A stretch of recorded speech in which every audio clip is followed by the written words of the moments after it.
सुहेल अफरीदी टस से मस नहीं हो रहे। इमरान खान ने कहा था कि स्ट्रीट मूवमेंट की तैयारी करो, और टक्के की तैयारी इन्होंने स्ट्रीट मूवमेंट की भी नहीं की। तो इमरान खान के जो 3-4 अहकामात अभी तक सुहेल अफरीदी तक आए थे, जो बड़ी वजाहत के साथ आए थे, उनमें से एक के ऊपर भी सुहेल अफरीदी अमल दरामद नहीं कर सके। और जब बाहर निकलने का वक्त आया, जब डट के खड़े होने का वक्त आया, तो सुहेल अफरीदी साहब 4 दीवारी में अपने आप को बंद करके इनडोर एहतजाज शुरू कर गए। ये कितनी अफसोसनाक बात है कि पाकिस्तान तहरीक-ए-इंसाफ का वर्कर सड़कों पे खड़ा होकर आवाज़ें दे रहा था और सुहेल अफरीदी एक 4 दीवारी के अंदर बंद था और वो मोहसिन नकवी के फ़ोन का इंतज़ार कर रहा था कि कुछ ना कुछ करके मोहसिन नकवी मुलाकात करवा देगा। वो अब तक नहीं हुई। ये नादरीन हालात हैं। तो नादरीन एक और चीज़ मैं आपको बताता हूँ। ये जो पंजाब के अंदर मरियम नवाज साहिबा और इनके लोग कहते हैं हम बहुत इंसाफ परवर हैं, बहुत इंसाफ कर रहे हैं। एक ऑस्ट्रेलिया की बच्ची थी हानिया, ऑस्ट्रेलिया से आई हुई थी। जब वो शहीद हो जाती है सीसीडी की गोलियां चलने से, 9 साल की बच्ची, तो फिर चट्ठा साहब भी वहाँ पहुँचते हैं, डीआईजी भी पहुँचता है, बाकी सारे भी पहुँचते हैं, पंजाब की सारी पुलिस लाइन हाजिर होती है, वहाँ पे जाके फूल रख के आती है। लेकिन इसके बावजूद उन लोगों के साथ कितना जुल्म किया जा रहा है, ज़रा ये आप पढ़ें, आप हैरान हो जाएंगे। ये बच्ची के वालिद ने अब दरख्वास्त दी है, पुलिस के खिलाफ दरख्वास्त दी है। यानी हमें तो ये बताया जा रहा था कि सीसीडी से गलती हो गई, बहुत बड़ा जुर्म हो गया, हमने बंदा पकड़ लिया, हम इंसाफ करके देंगे, लेकिन अंदर खाते ये क्या कर रहे हैं ज़रा ये देखें। वो बंदा ये बताता है कि जनाब मैं ऑस्ट्रेलिया का शहरी हूँ, मैं, मेरी बेटी और मेरा बच्चा, हम लोग वहाँ पे मौजूद थे। तो उस वक्त जब हम ज़ख्मी हो गए तो हमें पहुँचाया गया DHQ अस्पताल में। तो वहाँ पे अतीक नामी सिपाही आया और उसने इंतहाई बदतमीज़ी की। जब मकामी पुलिस थाना सिटी SI एहसन अब्दुल्ला वो भी वहाँ पहुँच गया। अतीक और एहसन अब्दुल्ला ने मेरे से सारा वाक़या सुना। मैंने उसे बताया कि किस तरीके से हमारे ऊपर गोली चलाई और पुलिस वाले ने चलाई, जिसके बाद वो दोनों मेरे पे दबाव डालना शुरू हो गए कि सादे कागज़ के ऊपर दस्तखत करके मैं अंगूठा लगा दूं तो तब जो है वो डॉक्टर के पास जाने की इजाज़त दी जाएगी। उन्हें गोलियां लगी हैं, वो ज़ख्मी हैं, उन्हें कह रहे हैं जी सादा कागज़ के ऊपर अंगूठा लगाओ और दस्तखत करो तो हम तुम्हें डॉक्टर के पास जाने देंगे। ये एक SI यानी सब इंस्पेक्टर और एक पुलिस वाला कर रहे थे। तो साहिल और साहिल का बेटा ज़िंदगी और मौत की कश्मकश में थे। कहते मैं और मेरा बेटा बहुत ज़्यादा ज़िंदगी और मौत की कश्मकश में थे। मेरी बेटी जो है हानिया अहमद इंतकाल कर चुकी थी और मेरी बीवी जो है शदीद सदमे की वजह से बहुत परेशानी की हालत में थी।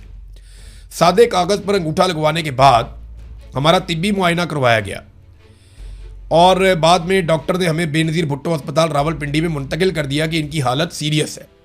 उनकी हालत सीरियस है, पुलिस कह रही जी इधर अंगूठा लगाओ, इधर दस्तखत करो, वरना हम आपको आपका इलाज भी नहीं करवाने देंगे। ऐसी घटिया पुलिस बना दी गई है पंजाब में CCD। क्योंकि ये इसके बाद वो बताते हैं जनाब फिर दूसरे दिन हम अपनी बेटी के जनाजे में गए और जनाजे के बाद तफ्तीशी अफसर मोहम्मद इरफान, ये भी एक सब इंस्पेक्टर है CCD का, कहते जी उससे मुलाकात हुई।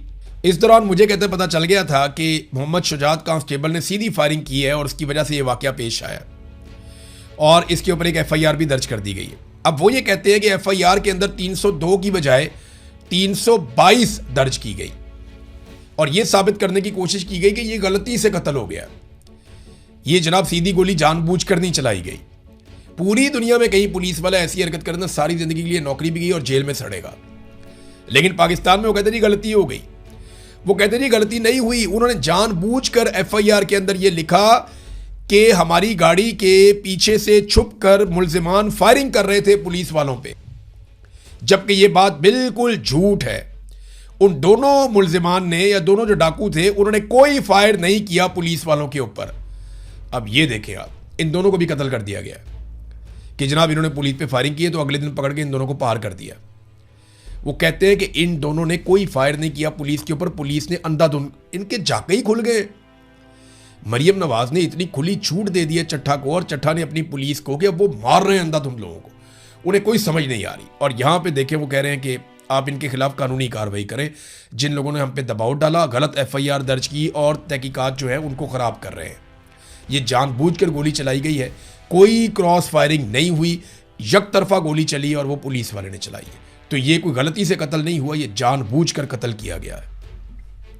तो एक ही केस था जिसे वो कहते थे हम टेस्ट केस बनाएंगे और उसी केस में आप देख लें इनकी हालत क्या हुई। यही हालत इनकी रज़ा डार वाले केस के अंदर भी हो रही है। रज़ा डार के बारे में मैं आपको इतना बता दूं, एक जर्नलिस्ट हैं लाहौर से उन्होंने भी बताया कि इमरान साहब मैं तो ये खबर नहीं दे सकता, लेकिन आप इतना ज़रूर बता दें कि रज़ा डार पूरी मौज में है। मैंने कही क्या मतलब? उसने कहा जी ना उसको हवालात की गर्मी का मसला है, ना उसे किसी मच्छर का मसला है, ना उसे किसी और परेशानी का सामना है। वो बड़े सुकून के साथ अपने ये दिन गुजार रहा है, किसी किस्म की इंटेरोगेशन नहीं हो रही। आम मुजरिम पकड़ा जाए तो उसके साथ क्या कुछ किया जाता है आप इसका अंदाज़ा कर सकते हैं, लेकिन रज़ा डार के साथ बहुत वीवीआईपी किस्म का सलूक किया जा रहा है। बकौल मेरा एक सोर्स है, एक सीनियर जर्नलिस्ट है लाहौर में, उसने मुझे ये बताया। उसने कहा जी मैं लाहौर में ये करूंगा, मेरे ऊपर उन्होंने फिर किसी और बहाने करके कोई पीका लगा देना मुझ पर भी। नादरीन, इमरान खान साहब ने मियाँ वाली में एक अस्पताल बनाया था। ये बड़ा ज़बरदस्त अस्पताल था और ये ख़वातीन के लिए अस्पताल ख़ास तौर पे बनाया गया था, मदर एंड चाइल्ड अस्पताल मियाँ वाली। इस पे 3 अरब रुपए लगाए थे।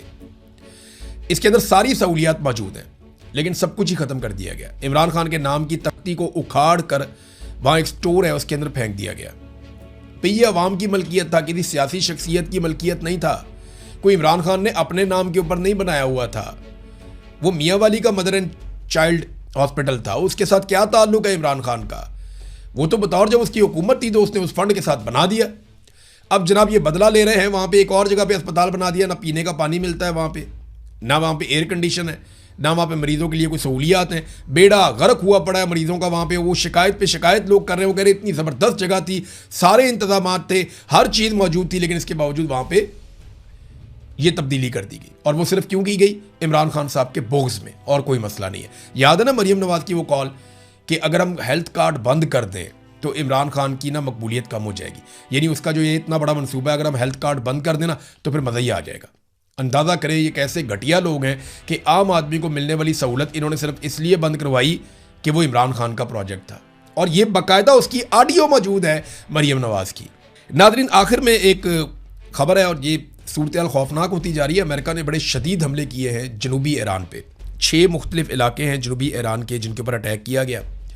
अमरीकी इल्ज़ाम यह है कि आबना हुरमुज़ से कुछ जहाज़ गुजर रहे थे, उनमें से 3 के ऊपर ईरान ने अटैक किया और जवाबी हमले में अमेरिका ने बहुत शदीद हमले किए हैं जनूबी ईरान के ऊपर। जबकि ईरान का ये कहना है कि अमेरिका ने MOU की खिलाफ वर्जी की है। असल मामला क्या है ज़रा थोड़ा आप समझ लें। आयतुल्लाह अली ख़ामनेई की शहादत का और उनकी तदफीन का वो सारा मामला शहादत के बाद वो जारी है और आजकल वही दिन चल रहे हैं। आज के दिन में जो है वो उनकी तदफीन मुकम्मल हो जाएगी। तो अमेरिका बड़े अरसे से ये कोशिश कर रहा है कि ईरान की मर्ज़ी के ख़िलाफ़ मुख्तलिफ रूट से आबना हुरमुज़ में से वो कुछ और बहरी जहाज़ और टैंकर्स निकाले। लेकिन ईरान का ये कहना है कि जो हमारी मर्ज़ी के बगैर जाएगा वो मुआहदे की खिलाफ वर्जी करेगा और उसको हम रोकेंगे, वो अपने नुकसान का खुद जिम्मेदार होगा। अब अमेरिका वहाँ से पुराने तरीके से निकालना चाहता है क्योंकि उसकी बहुत बेइज्जती हो रही है कि जनाब आपने चंगी लड़ाई लड़ी है, आबना हुरमुज़ के ऊपर ईरान का और ओमान का कंट्रोल हो गया, वो जैसे मर्जी करते हैं, आप वहाँ पे कुछ कर ही नहीं सकते।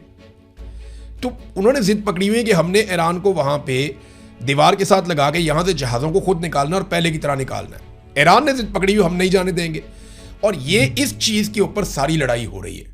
अब डोनाल्ड ट्रंप ने कहा जी हम शदीद हमले करेंगे और दोबारा भी करेंगे, और ईरान ने बहरीन के अंदर बड़ा तगड़ा जवाब भी दिया है। तो ये लड़ाई आगे कैसे बढ़ती है इस पर हम बात करेंगे। अब तक के लिए इतनी, अपना ख्याल रखिएगा, अपने इस चैनल का भी। अल्लाह हाफ़िज़।